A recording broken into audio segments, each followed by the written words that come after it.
మనలో ఉండేటువంటి అంధకారాన్ని తొలగించి జ్ఞానాన్ని ఎవరైతే ప్రసాదిస్తారో వాళ్ళే గురువులు అని మనం అనుకుంటాం. రెండు రకాల గురువులు, సద్గురువులు, అసద్గురువులు.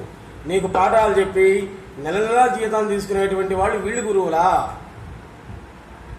ఆధ్యాత్మికమైన ప్రబోధనలు చేసి జాతిని మొత్తాన్ని మేల్కొల్పి జ్ఞాన జ్యోతిని వెలిగించేటువంటి వాళ్ళు గురువులా? అసలు గురువు అంటే ఎవరు? మనలో ఉండేటువంటి చీకటిని తొలగించేటువంటి వాళ్ళే గురువు. కేవలం వీళ్ళే కాదు. మనం ఫర్ ఎగ్జాంపుల్ బజార్ని వెళ్ళేటప్పుడు వర్షం వస్తుంది. వర్షం వచ్చేటప్పుడు మనకు దారి కనిపించదు, సరిగ్గా ఇటు వెళ్ళాలో లేదు.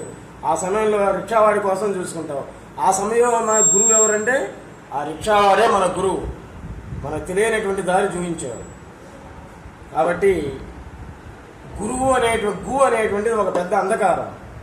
దాన్ని తొలగించేటువంటి రు అనేటువంటి అక్షరం.